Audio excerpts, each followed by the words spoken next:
Salut les anacalyptiens, bienvenue dans cette nouvelle vidéo.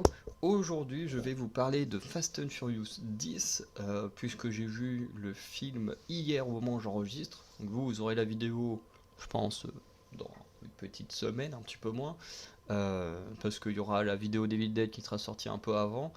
Mais voilà, je vais vous parler de Fast and Furious 10 avec les bons points et les mauvais points, puisque c'est un film voilà, qui regorge des deux, hein, voilà, il y a quand même des petites choses positives à dire sur le film, mais bon, on va en parler. Alors il y aura une partie non spoil et une partie spoil, comme d'habitude, sachant que là le film est sorti, du coup, il y a à peine une semaine au moment où vous verrez la vidéo. Donc voilà, j'imagine que certains ne voudraient pas se faire spoiler, même si c'est pas la saga de l'histoire du cinéma, mais bon, euh, je peux comprendre quand même que certains n'en aient pas envie d'être spoilés.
On commence donc avec les mauvais points de la partie non spoil.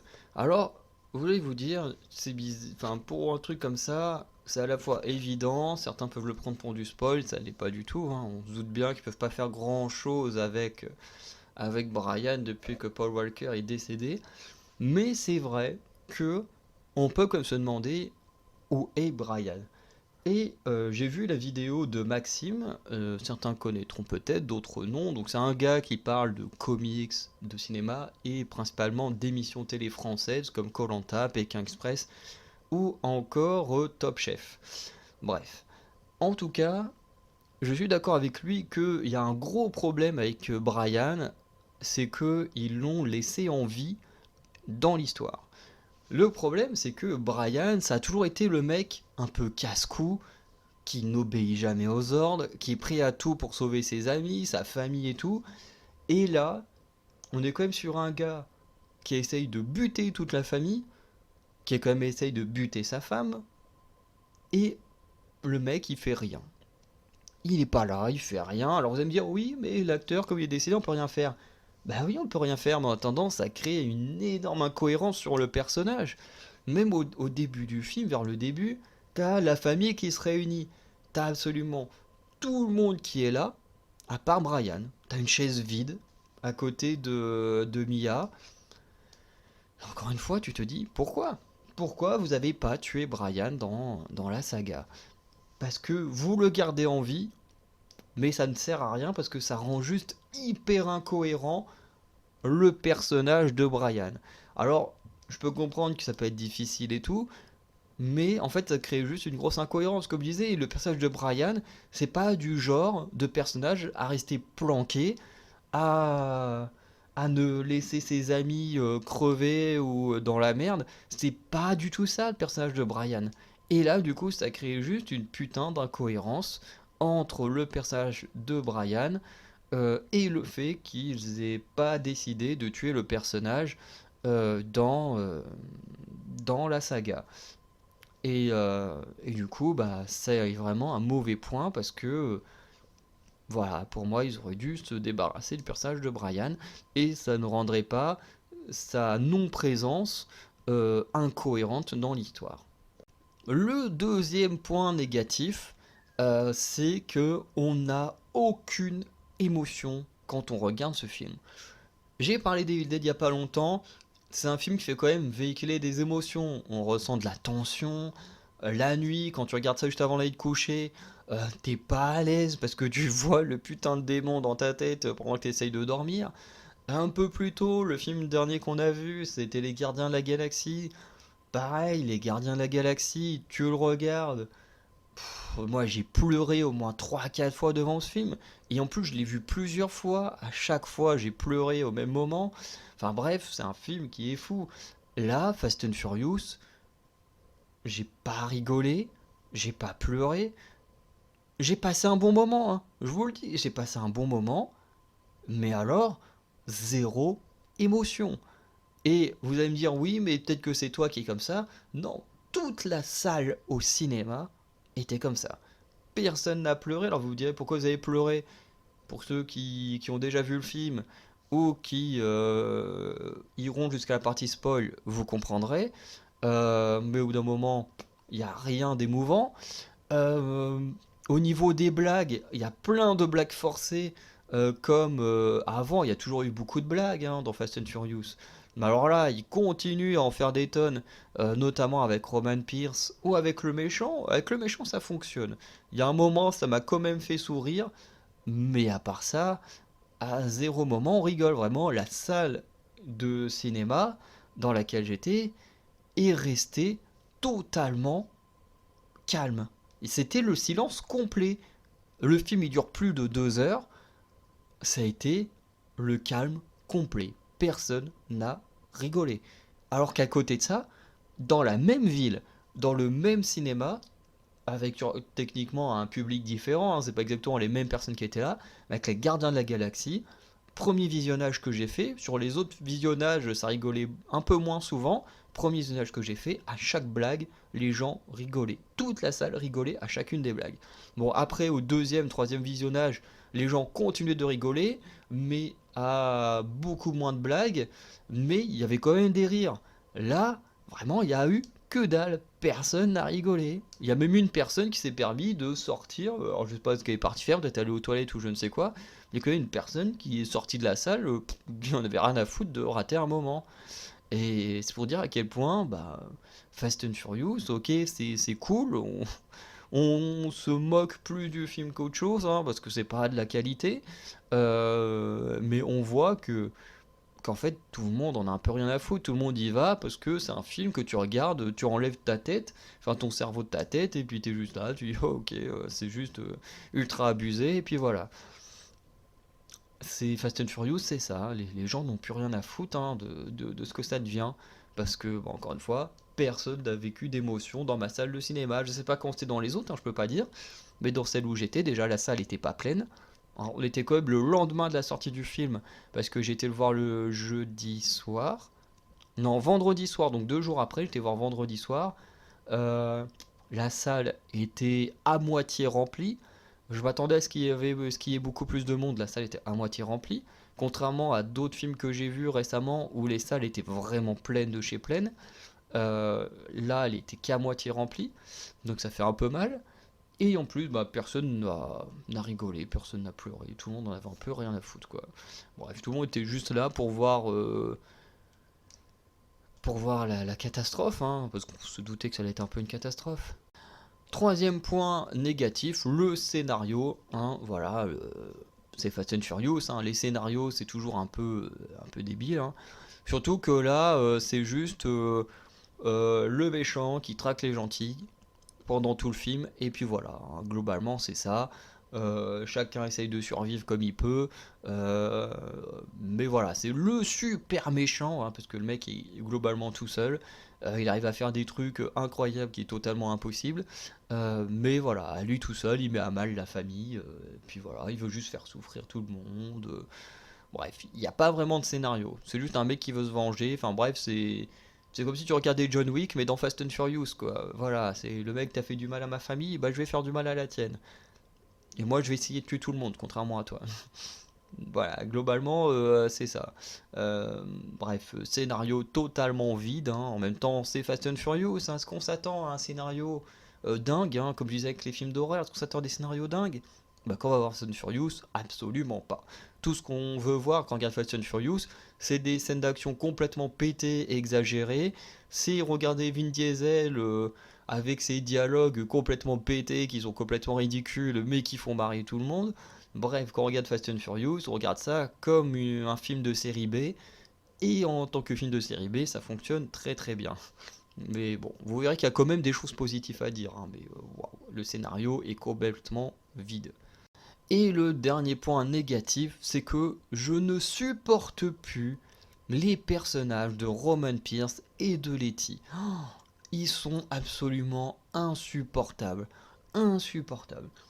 Quand même, t'as cette scène, genre avec Letty et Cypher, qu'on voit dans la bande-annonce, hein, c'est pas du spoil, on voit dans la bande-annonce, euh, où les deux se battent, alors que, pourtant c'est Letty, hein, qui agresse Cypher, alors que Letty n'a zéro raison d'agresser Cypher. Alors certes, il y a ce qui est leur vécu des épisodes précédents, mais techniquement, ils ont aucune raison de se battre, et pourtant, Letty, elle le fait. Bref, ça n'a aucun sens. En plus, vous verrez un peu plus tard dans les autres points négatifs qu'il y a des trucs qui ne vont vraiment pas avec ce perso-là. Et puis bon, Michelle Rodriguez, je la déteste. C'est une femme que je déteste. Elle passe son temps à voguer entre la prison, le cinéma, juste parce que c'est la pote de Vin Diesel. Du coup, elle s'en sort très bien, mais putain, c'est quelqu'un d'ultra détestable dans la vraie vie, mais elle s'en sort bien parce que c'est une pote à Vin Diesel. Et waouh, en plus, c'est pas une bonne actrice, hein. Michelle Rodriguez a jamais été une bonne actrice. Mon dieu, et j'ai déjà peur de voir le Donjon et Dragon quand il sera en VOD et tout, ou qui sortira sur Canal+. J'ai déjà peur de voir ça parce que, bah, Michelle Rodriguez, quoi. Mon dieu. Alors, je sais que le film est encore au cinéma dans ma ville, donc peut-être que je me tâterai pour aller quand même le voir au cinéma. Mais juste le fait qu'elle soit là, ça me fait déjà chier. Je sais qu'elle va juste être là en mode oui, je suis la femme ultra badass qui casse des gueules et tout. Oh, mon dieu, j'en peux plus de cette femme, j'en peux plus. Et Roman Pierce, là, c'est pareil, il évolue pas. Et ça, c'est un problème dans Fast and Furious, c'est que les persos, ils n'évoluent pas. À part les méchants qui finissent par devenir des membres de la famille, ça n'évolue pas. Genre, Roman Pierce, c'est juste insupportable. Il est tout le temps là à faire sa grande gueule, à vouloir faire ses blagues, à être le radin avec son argent et machin. Sauf que ça ne fonctionne plus. Ça ne fonctionne plus. Roman Pierce, avec sa grande gueule, ça fonctionne uniquement parce que dans certains films, par exemple, t'as The Rock qui le remet à sa place, qui lui fait fermer sa gueule. Et là, on rigole. Mais on rigole pas parce que Roman Pierce est drôle. On rigole parce que t'as un personnage qui est beaucoup plus fort que lui qui lui fait fermer sa gueule. Comme dans la scène, il y a dans la bande-annonce, on les voit chez Statham, où t'as quelqu'un qui lui dit vas-y, ose dire ça à Statham, et puis tu le vois en train de fermer sa gueule en mode bah non, à lui je vais rien dire. Ça c'est marrant. Ça c'est marrant parce que le mec il se prend pour un caïd et que quand il est avec des mecs beaucoup plus forts que lui, bah il ose pas ouvrir sa gueule. Et là c'est drôle. Mais quand il est vraiment juste lui-même en train de faire ses blagues, c'est pas drôle. Vraiment, pendant tout le film, ils ont fait du forcing avec ses blagues. Personne n'a rigolé. Personne n'a rigolé. Voilà. Dans les films précédents, moi, je rigolais, mais pas à ses blagues, je rigolais quand The Rock lui fait fermer sa gueule. Et c'est tout. Le mec est juste insupportable, il est inutile, enfin bref. Ces deux-là, vraiment, c'est les deux qui m'insupportent le plus dans la famille. Je ne les supporte pas. Et bon, va falloir continuer avec, hein, mais je les supporte pas. Bon, passons un petit peu au bon point du film, hein, quand même, hein. Il y a quand même des bonnes choses. Le premier bon point, c'est que le film est très long, mais qu'on ne s'ennuie pas. Le film, il dure 2 heures et demie, un truc comme ça, et on ne s'ennuie pas. Et vraiment, c'est comme ça. On ne s'ennuie à aucun moment parce que le film est vraiment très cool, dans le sens où il est très bien construit, on suit plusieurs histoires en même temps, un peu comme dans Les Gardiens. Ou dans Les Gardiens, on suit l'histoire de Rocket, on suit l'histoire des gardiens, et c'est très très cool. Ici c'est pareil, on suit plusieurs trames en même temps, c'est plutôt cool, et ça évite que le film soit trop long et trop chiant à suivre. Et du coup, honnêtement, Voilà, vous pouvez aller le voir. Si vous voyez la durée du film, voilà, parce qu'il dure 2 heures, 2 heures et demie, encore une fois, bah ça peut faire peur, hein, ça peut faire peur, la durée d'un film. Et au final, bah honnêtement, on ne s'ennuie pas, on arrive très rapidement, on arrive à la scène finale, et on se dit, ah ouais, putain, on en est déjà là, j'ai pas vu, honnêtement, moi j'ai pas vu les 2 heures passer. Les autres youtubeurs qui ont parlé de Fast and Furious, c'est pareil, ils ont pas vu les 2 heures passer, 2 heures, 2 heures et demie. Et ça, c'est plutôt un bon point. Qu'un film, tu ne ressentes pas la longueur. Ça, c'est très cool. Et du coup, c'est plutôt bien joué pour le film. Le deuxième bon point, c'est l'intro du film. Alors, je ne vais pas rentrer dans les détails pour éviter de spoiler ou quoi que ce soit, mais globalement, on revit une scène du passé qu'on connaît tous, sans dire laquelle, mais du point de vue du méchant. Et ça, j'ai trouvé ça trop cool. J'ai trouvé ça très cool parce que ça permet en fait de comprendre immédiatement les intentions du méchant. Ce qui fait qu'il y a des films où le méchant il apparaît à un moment donné dans le film, on comprend petit à petit ses motivations, il affronte le gentil et puis voilà. Ici, c'est différent parce que du coup, on présente directement le méchant en premier, on présente sa motivation directe et par la suite, on lance le film et du coup on sait que dès qu'il va apparaître, on sait déjà pourquoi il est là. Bon, techniquement, dès la bande-annonce, on sait pourquoi il est là, mais pour quelqu'un qui n'a pas vu la bande-annonce, bah, dès l'introduction, il comprend pourquoi le méchant il est là, il comprend pourquoi ce mec il va faire du dégât, et ensuite, bah voilà, le film il se lance, et dès qu'il apparaît, bah voilà, tu sais déjà qu'il est pas là pour rigoler, on sait qu'il va foutre la merde, et ça c'est plutôt cool.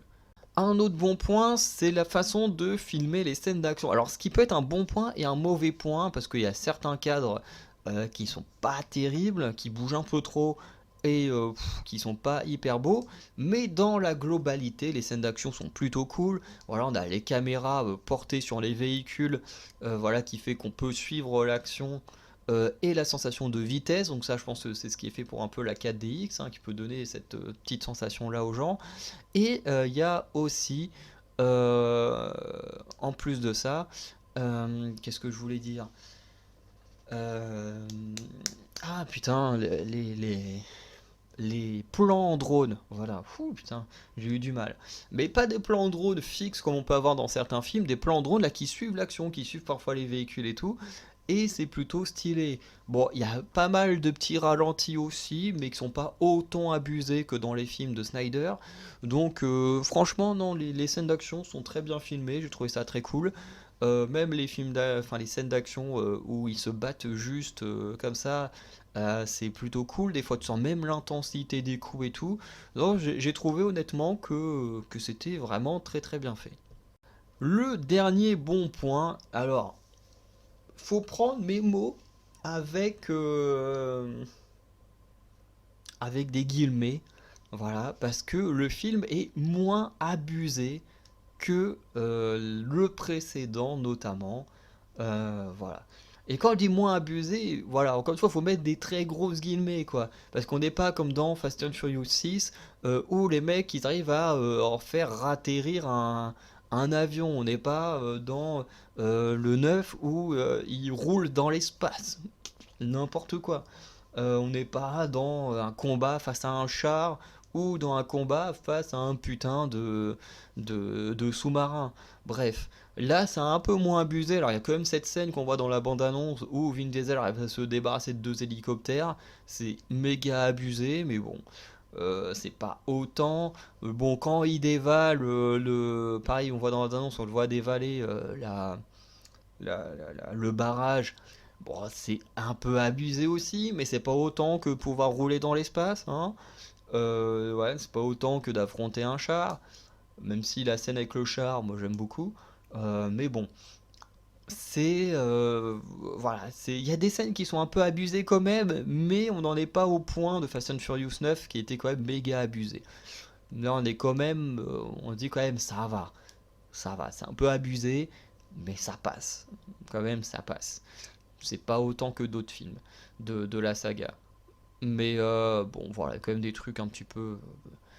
Voilà. Mais encore, les deux scènes qu'on voit dans le film qui sont un peu abusées, celle des hélicos et celle du barrage, Mais en vrai, c'est que 2 films, on les voit dans la bande-annonce, et le reste, en réalité, c'est pas si abusé que ça. C'est plutôt pas mal. En plus, on revoit une petite course à l'ancienne, bon, voilà, qui est plutôt sympa. C'est un peu court, mais on voit une petite course à l'ancienne, donc bon. Là-dessus, le film, il est plutôt bien, quoi. Il n'y a pas trop de moments où tu dis, pff, putain, c'est abusé. Alors maintenant, on va partir sur la partie spoil. Voilà, donc si vous ne voulez pas être spoilé, ne regardez pas cette partie-là, quittez la vidéo. Et du coup, je vous souhaite une bonne journée, une bonne soirée, en fonction du moment où vous regardez la vidéo. Et maintenant, je vais spoiler avec le premier mauvais point, qui est le fait que tous les persos maîtrisent les arts martiaux. Alors, Anne, on l'a pas vu se battre, donc Anne, on peut pas trop dire. Mais alors, tous les autres, putain, ce sont devenus des putains de maîtres en arts martiaux. C'est n'importe quoi. Quand même, ils combattent des mecs de l'agence, donc l'agence qui est quand même avec des mecs surentraînés, ultra balèzes et tout, et quand même, malgré ça, malgré ça, hein, on se retrouve avec Letty, euh, on a Letty, non pas, enfin oui, qu'on a quand même Letty, quand même, qui fait face à Cypher, et qui fait jeu égal, et arrive à battre Cypher. Ah, mais tu dis, what the fuck? D'où elle arrive à battre Cypher en combat 1 contre 1, c'est n'importe quoi. Euh, on a du coup Tej, Roman et j'ai oublié comment s'appelle la fille qui a créé l'œil de Dieu. Ces trois-là, pareil, qui arrivent à battre des soldats. Bah si, Anne, on le voit aussi se battre. Eux qui arrivent à battre des soldats de l'agence. Encore une fois, des soldats surentraînés, ils arrivent à les battre tranquille. C'est n'importe quoi. Que Statham y arrive, c'est un ancien commando de l'armée britannique, ok. Que eux, qui sont juste des petits truands, ils y arrivent, c'est n'importe quoi. C'est n'importe quoi. Et le pire du pire, c'est Mia. Alors Mia, Mia, elle arrive aussi à combattre et à vaincre des soldats surentraînés. Ok. Les mecs, ils sont tous devenus hyper balèzes, ils savent tous se battre, ils savent tous combattre des soldats super entraînés. C'est n'importe quoi. Là, franchement, c'est ultra abusé. C'est. C'est nul, hein. Franchement, c'est nul de chez nul. Euh, Et le seul truc que j'ai trouvé cool dans les scènes de combat, c'est John Cena qui va placer son Attitude Adjustment, donc son finisher quand il était dans le monde du catch. Ça, j'ai trouvé ça cool. Toutes les zones scènes d'action comme ça. Quand t'as pas quelqu'un qui sait vraiment se battre, comme le perso de John Cena, comme le perso de Jason Statham, j'ai trouvé ça méga abusé et complètement débile. Mais bon, c'est comme ça.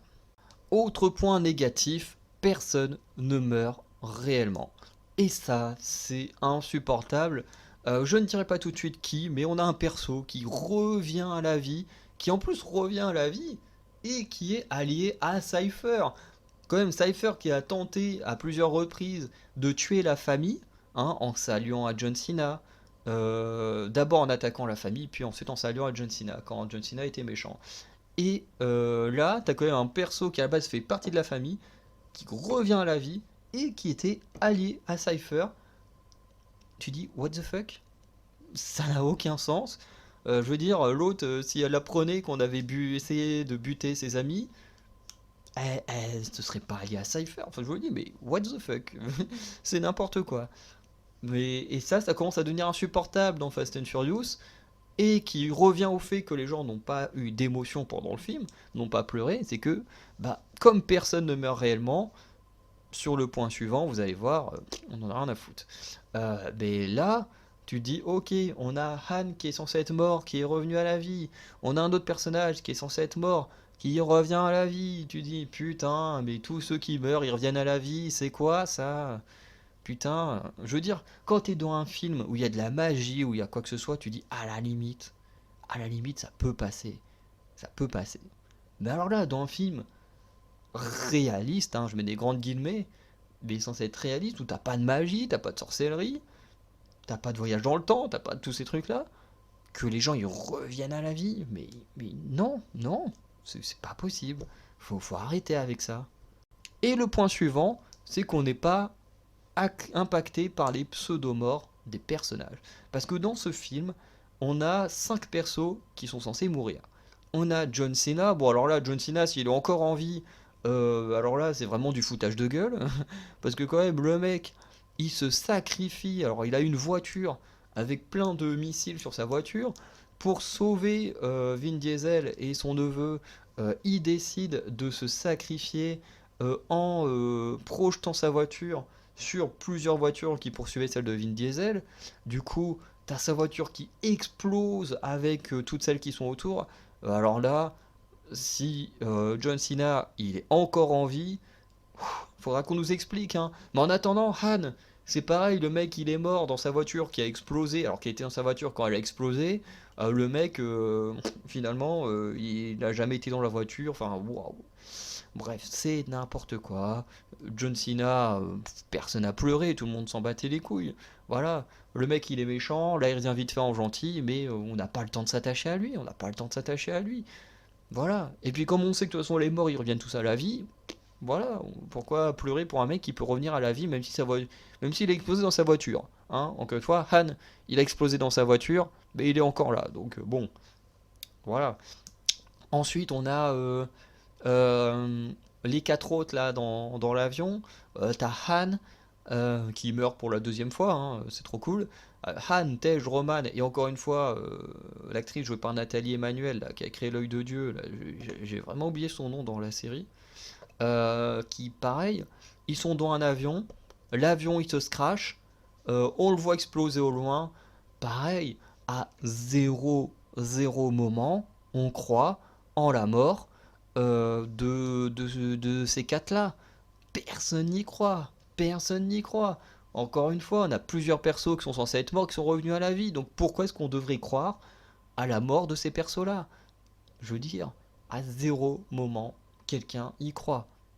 À part peut-être le Vin Diesel et le réalisateur, c'est peut-être les seuls qui y croient, hein, mais autour dans les spectateurs, personne n'y croit un seul instant. Et c'est tout à fait normal que personne n'y croit.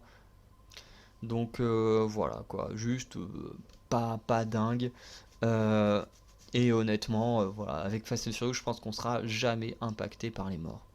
Et le dernier point, ce sont les incohérences. Waouh, là, on réécrit totalement le cinquième film. Bon, il y a comme des trucs qui restent assez logiques, hein. Le méchant qui va vouloir se venger de Vin Diesel, qui va vouloir se venger de The Rock et tout ça. Bon, j'aimerais bien savoir comment il a su que c'est le personnage de The Rock qui a tiré sur son père. Alors là, j'aimerais bien savoir parce que aucun des hommes de Reyes n'a survécu, à part Dante, sauf que lui, il était dans l'eau. Donc comment il a pu savoir que c'est le perso de The Rock qui a tiré sur son père? Voilà, parce qu'il y avait vraiment personne sur le pont, enfin, je veux dire, personne n'aurait pu lui dire, à moins qu'il ait trouvé Brian, qu'il ait torturé et tué Brian, et qui, du coup, il a eu l'info comme ça, hein. Mais techniquement, c'est impossible qu'il sache que c'est The Rock qui a tiré sur son père, déjà, première incohérence. Euh, bon, tous les persos qui deviennent ultra balèzes, hein, déjà hyper incohérents. Le mec qui arrive à lui tout seul à détruire la famille, à pirater les comptes en banque et tout, il arrive. Alors, encore une fois, le mec il est tout seul, il arrive à kidnapper les familles de tous les hommes de Cypher pour prendre le contrôle de l'armée de Cypher et tout. Enfin bref, c'est juste pas possible, hein.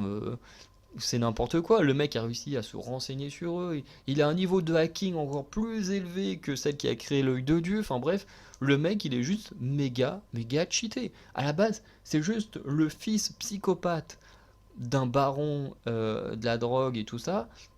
Et le mec, il est fou, c'est le hacker le plus puissant du monde, c'est le plus grand manipulateur du monde, c'est le plus grand conducteur du monde. C'est le mec est juste doué dans tout, quoi. Bon, en plus, le mec, bon, lui encore, je te dis, ça peut passer dans le sens où, ok, quand ils ont réécrit la scène, du pont, ils l'ont mis dans le mec qui était au volant du gars qui a la mitrailleuse dans la voiture. Bon, tu dis ok, finalement, ça passe. Bon, déjà, le mec, il est censé être mort, hein, le mec, il se prend un putain de coffre dans la gueule, il est encore en vie, sans séquelles. Bon, tu dis, ok. Bon, encore une fois, hein, personne ne meurt, hein. Même si lui, il le dit, hein, je suis mort pendant 2 minutes, hein. Bon, ok, comment t'es revenu à la vie alors que t'étais en train de te noyer? Bon, bref.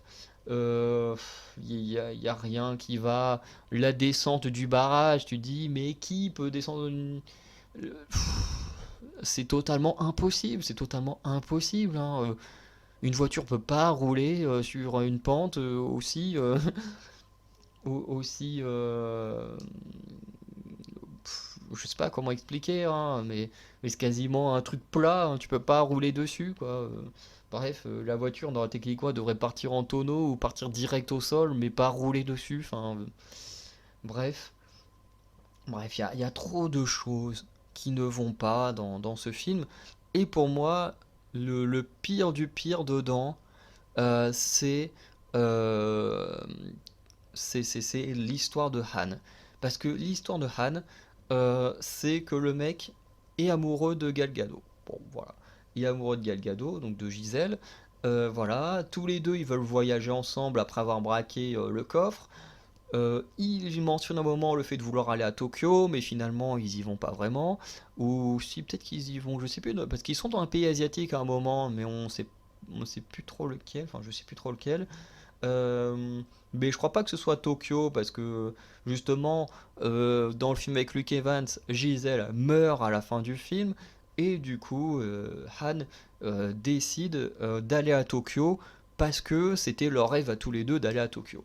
Ensuite, en vient toute l'histoire du coup de Tokyo Drift qui est juste génial. Le perso de Han dans Tokyo Drift est juste incroyable.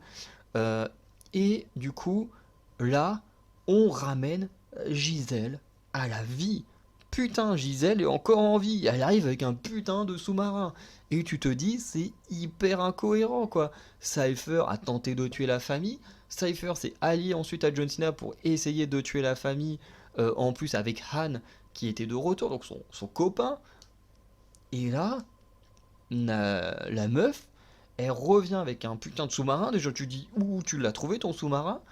Et elle revient grâce à Cypher, parce que Cypher, elle le dit, voilà, quand elle parle à Letty, elle lui dit bien, alors il est si pourri que ça mon plan, ce qui veut dire que Gisèle a accepté de travailler avec quelqu'un qui a tenté à plusieurs reprises de tuer sa famille. Ça n'a aucun sens, ça n'a aucun putain de sens. Comme Letty, hein, qui agresse Charlize Theron, enfin du coup Cypher, dans la prison, alors qu'elle est en train de l'aider à s'enfuir. Ça n'a aucun putain de sens. En plus, Cypher lui précise bien qu'elles ont besoin d'être toutes les deux pour s'enfuir. Et l'autre, qu'est-ce qu'elle fait? Elle se met à la frapper, à l'attaquer. Tu te dis, pourquoi? Juste tout ça pour foutre une scène d'action qui est complètement débile parce que techniquement, Letty n'a pas du tout le niveau pour combattre Cypher. Mais bon, allez, mon dieu, cette scène, elle était juste horrible. Mais surtout, voilà, quand ils arrivent au niveau de la glace et que tu vois Gal Gadot encore en vie, bah alors là c'est le summum de la connerie, hein. C'est vraiment le summum de la connerie. C'est n'importe quoi. Parce que elle devrait pas pouvoir être en vie. Voilà. J'ai trouvé ça complètement con. Parce que du coup ça détruit totalement l'arc narratif de Han.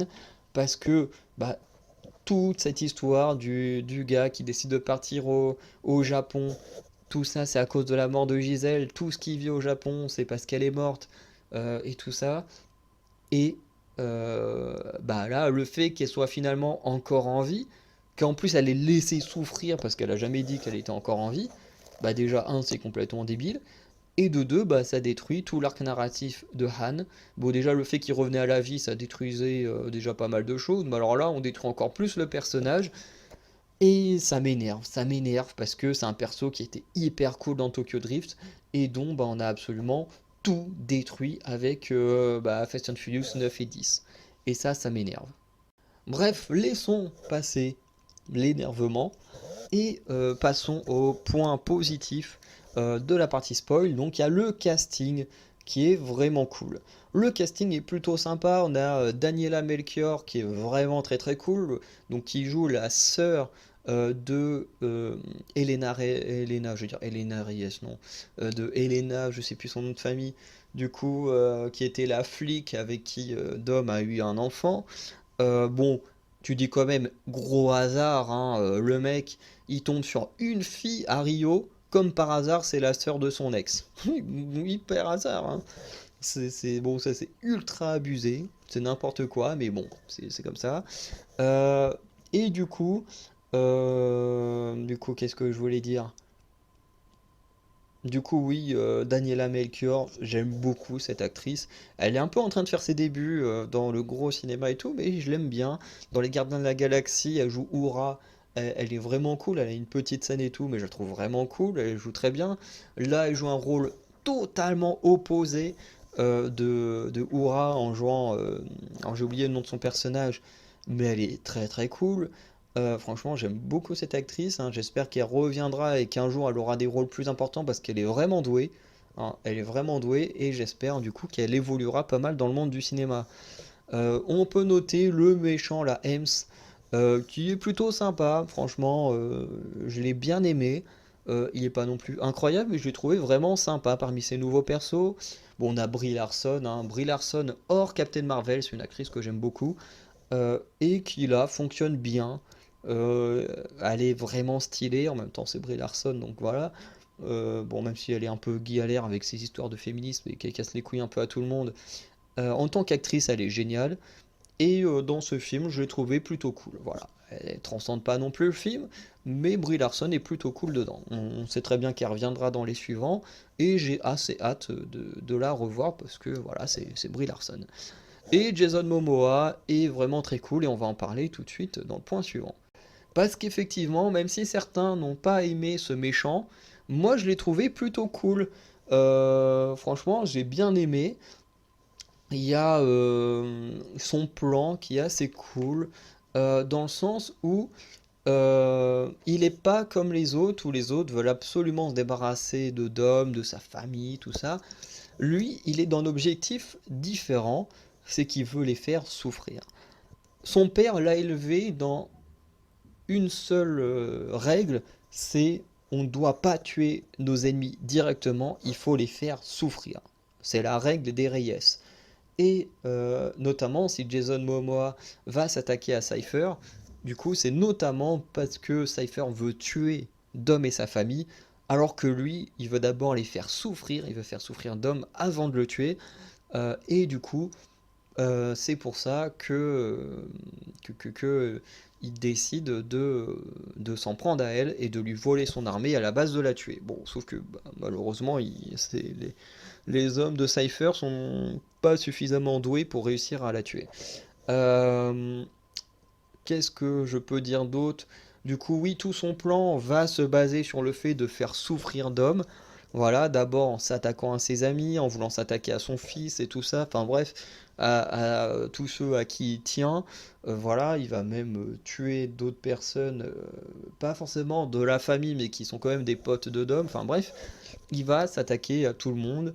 Voilà, jusqu'à la scène finale où il détruit le barrage. Alors là, il y a une éclipse. On sait tous hein, que Dom et son fils vont survivre. Ils vont se prendre un putain de équivalent hein, sûrement d'un tsunami ou de trucs comme ça. Ils vont se prendre tout l'eau d'un barrage qui est contenu dans la gueule. Ils vont très certainement survivre. On ne sait comment, alors que tu peux pas survivre à ça. Hein, c'est totalement impossible. Surtout que si la scène post-générique, si Momoa est en train de menacer quelqu'un d'autre, c'est qu'il pense forcément que Vin Diesel et son fils sont morts. Donc voilà, voilà, on sait qu'il va survivre, mais bon, c'est ultra abusé. Mais ça n'empêche pas que le méchant est très cool. Le fait qu'il soit différent des autres méchants, je trouve ça très cool. Celui-là, bon, on sait qu'il a aucune chance de rejoindre la famille à la fin, hein, voilà. Celui-là, c'est sûr que non. Et moi, je le trouve assez stylé. Bon, c'est vrai qu'il a un petit côté Jack Sparrow.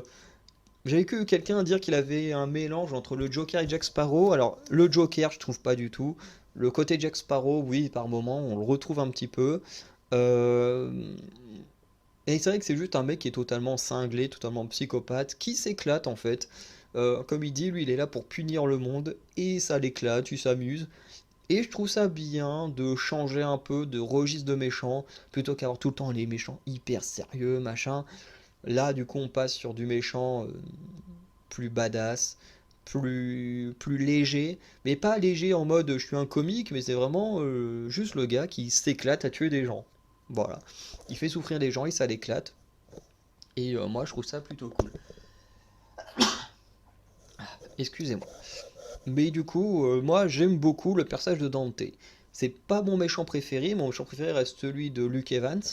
Mais Dante, je trouve qu'il rentre quand même dans le top du top des méchants de Fast and Furious. Moi, honnêtement, je le trouve hyper kiffant. Genre cette scène où il parle avec les cadavres et tout, je la trouve incroyable. Vraiment, le mec, il est complètement taré. Il y a vraiment un truc qui va pas dans sa tête et Jason Momoa, il le joue super bien.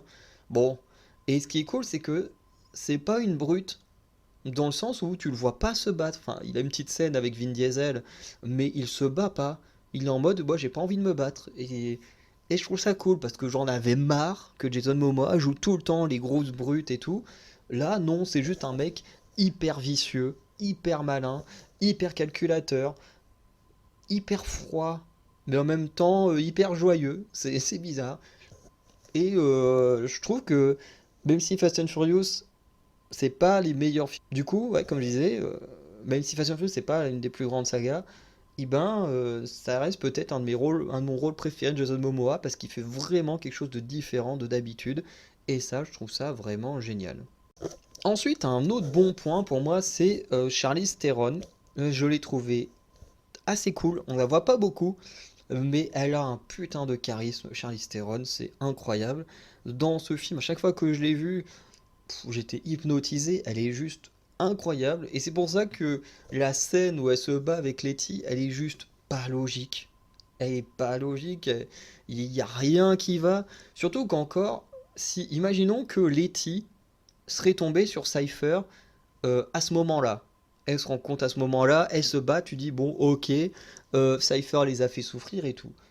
Mais là, c'est même pas logique parce que les deux se sont déjà vus chez Dom, puisque quand Cypher s'est fait casser la gueule par sa propre armée que lui a volé Dante, du coup, elle est blessée, elle arrive chez Dom, elle lui explique que Dante est là, qui va vouloir le faire souffrir lui et sa famille. J'ai même eu très très peur quand elle commence à dire ouais l'ennemi de mon ennemi et là je lui dis ne dis pas mon ami, ne dis pas mon ami parce que je vais péter un câble et là il dit ouais l'ennemi de mon ennemi bah c'est ton ennemi et là je me suis dit ouf ouf ils vont pas mettre Cypher dans la famille bon je pense qu'elle va rejoindre la famille hein mais je me suis dit ouf elle a pas osé dire mon ami faites pas ça pas tout de suite et, et du coup, bah, Letty, elle sait que Cypher est là, elle sait que Cypher est prêt à les aider parce que Cypher veut se venger également de ce que lui a fait Dante. Donc voilà. Et là, le fait que Letty, elle a vu quand même le niveau de Dante, elle a vu la puissance de Dante, et là, elle a une alliée de taille, et qu'est-ce qu'elle fait? Elle lui casse la gueule. Tu dis, mais n'importe quoi. Bref, ça n'empêche que sur les peu de scènes qu'on voit, Charlize Theron, elle est juste hyper cool, elle est ultra charismatique. Enfin bref, de toute façon c'est Charlize Theron, hein, voilà. Mais moi je l'ai trouvé vraiment génialissime. J'adore Charlize Theron, elle est incroyable. C'est une très très bonne actrice. Et dans ce film, je trouve que les peu de scènes où on la voit, eh ben, elle crève l'écran. Surtout qu'on la voit à côté de Jason Momoa, la scène elle est géniale. Bon, on la voit à côté de Vin Diesel et Letty. Bon, alors là, à côté de ces deux-là, bah, le jeu d'actrice de Charlize Theron est un milliard de fois meilleur. Après, on la voit juste avec Letty, pareil, hein, le jeu d'actrice de Charlize Theron est un milliard de fois meilleur. Donc, forcément, elle crève un peu l'écran à chaque fois qu'on la voit. Et le dernier point positif, c'est la scène post-générique et Statham. Parce que pareil, Statham, hein, il apparaît dans une petite scène également. Hein, parce que ce qu'on voit dans la bande-annonce, c'est clairement la seule chose qu'on voit de Statham. Voilà, on le voit, il casse la gueule à des gens avec Han, parce que les autres, ils sont coincés dehors.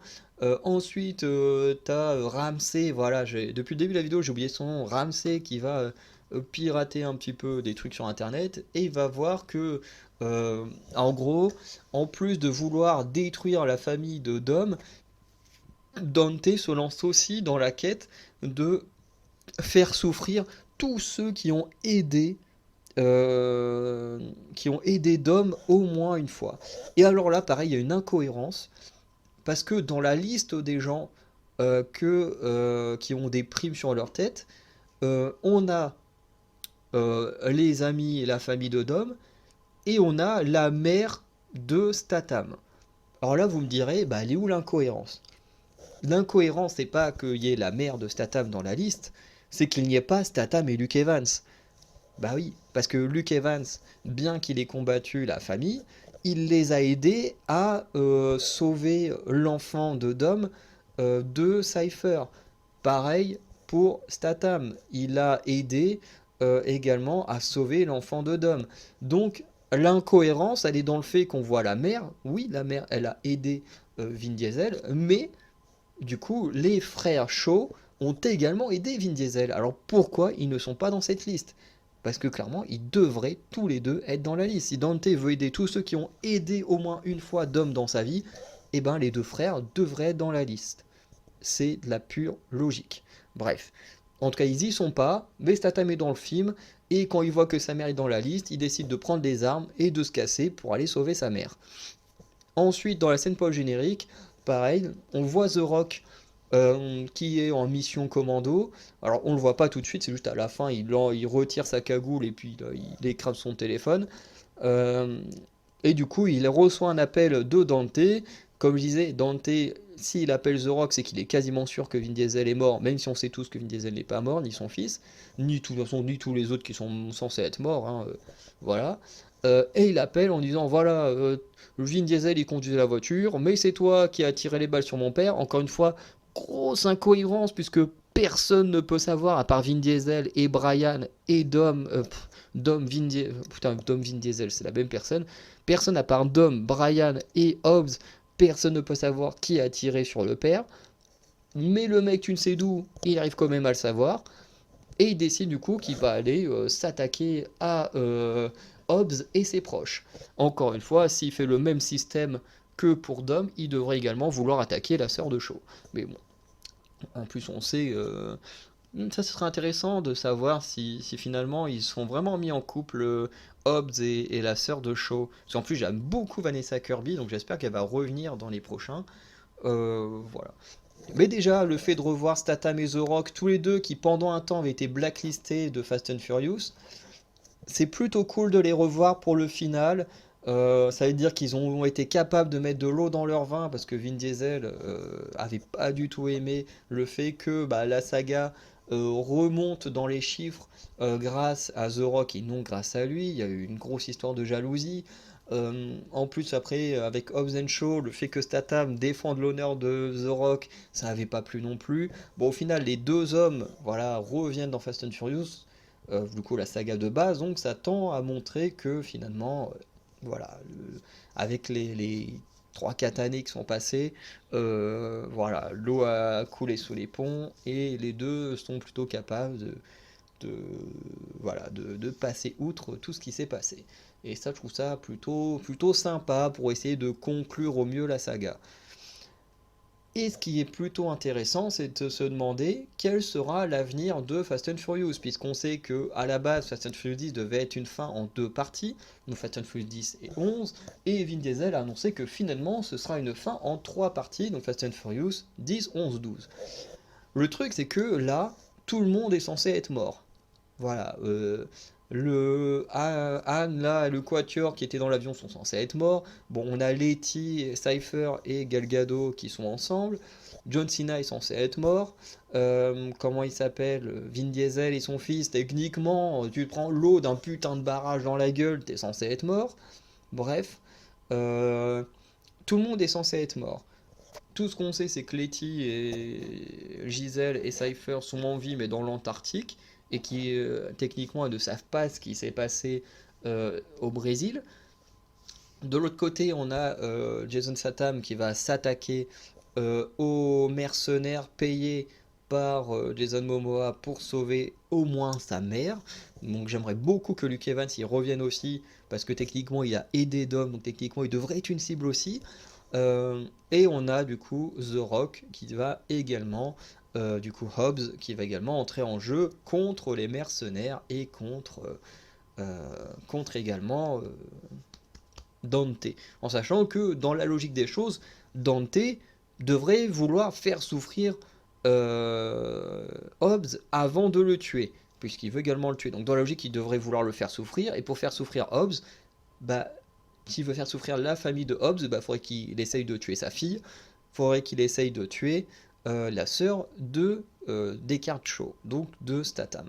Ce qui, pour certains, la théorie serait que les deux prochains films, ce serait d'abord un film Hobbs and Shaw, donc un deuxième film, donc un film où Statham et The Rock feraient à nouveau équipe pour sauver la famille Shaw, pour sauver la fille de The Rock, contre Dante. Dans la logique des choses, ce serait plutôt ça, en sachant que on ne sait toujours pas qui est ce grand méchant de Hobbs and Shaw, le premier film, qui pourrait intervenir également à un moment donné. Mais en tout cas, voilà, Hobbs and Shaw pourrait à nouveau s'allier pour affronter la famille et tout ça. Pas la famille, mais pour affronter Dante. Et ensuite, il pourrait y avoir un film un peu à la Avengers, hein, où on se rend compte que finalement, personne n'est mort, tout le monde est encore en vie, pour faire un final face à Dante. Même si je suis assez d'accord avec Maxime pour dire que Dante est très très cool, mais est-ce qu'il a ce qu'il faut pour être méchant sur 3 films complets? Ah, je sais pas trop. Je sais pas trop. Si c'était allié à Cypher, on aurait pu dire que ouais, ces deux-là avaient ce qu'il faut. Mais maintenant que Cypher a plus ou moins rejoint le clan de Dom, bah tout seul, Momoa, ok, il paye des mercenaires, il paye des trucs. Il a son bras droit là qui faisait partie de l'agence. Mais est-ce qu'à eux deux, ils peuvent vraiment suffire? Ah, j'en suis pas sûr, hein, surtout que les deux vont certainement se friter à Statham et The Rock dans le prochain film, ce qui risque de faire très très mal. Donc ouais, je sais pas trop quand ils vont conclure la saga. En tout cas, j'espère un retour de Luke Evans, j'espère un retour de Vanessa Kirby parce que je l'adore. Et revoir Statham et The Rock à nouveau en équipe, ce serait incroyable. Mais en plus, ça voudrait dire que si il veut tuer tous ceux qui les ont aidés, c'est-à-dire qu'on devrait revoir Ryan Reynolds, on devrait revoir Kevin Hart que j'adore, on devrait revoir le mec du FBI là, ou de je sais pas quoi, non, du MI6 qui a recruté Statham lors de Hobbs and Shaw. Enfin bref, on devrait avoir un casting vraiment bien pété à un moment donné. euh, qui devrait être cool. Ça rendra pas les films meilleurs, mais ça devrait être cool. Bref, on va conclure. Donc voilà, malgré quelques incohérences, quelques morts qui ne meurent jamais, voilà, un film où tu n'as aucune émotion, voilà, et ben, malgré ça, on passe un bon moment devant le film. Je dois vous avouer que malgré tout ça, j'ai passé un bon moment, je me suis éclaté devant le film. Pas éclaté dans le sens où je me suis marré ou quoi que ce soit, mais dans le sens où les scènes d'action étaient vraiment cool, où le film est suffisant à lui-même pour que tu passes un bon moment, même si c'est pas extraordinaire. Et franchement, bah, je peux conseiller quand même d'aller voir Fast and Furious. Alors, si vous voulez pas le voir au cinéma, ça c'est pas grave, vous pouvez attendre les VOD ou quoi que ce soit. Mais voilà, moi je peux le conseiller dans le sens où voilà, vous passez un bon moment. Alors c'est vrai, quand on voit le prix du cinéma, ça peut faire mal de dire je vais payer 12 ou voire 15 euros parce que j'ai vu les prix à Paris des ciné au pâté, ça fait mal. Mais c'est vrai que dans certains cinémas, quand c'est pas trop cher, allez, ça peut faire un bon divertissement où t'as pas besoin de réfléchir et c'est plutôt sympa. Voilà. En tout cas, moi je vous laisse là-dessus. N'hésitez pas à me dire ce que vous avez pensé de Fast and Furious 10 si vous l'avez vu. Sinon, n'hésitez pas à aller checker l'onglet communauté pour voir les vidéos sorties durant la semaine. Et je vous dis à très bientôt pour de nouvelles vidéos. Voilà, passez une bonne journée, bonne soirée. Ciao.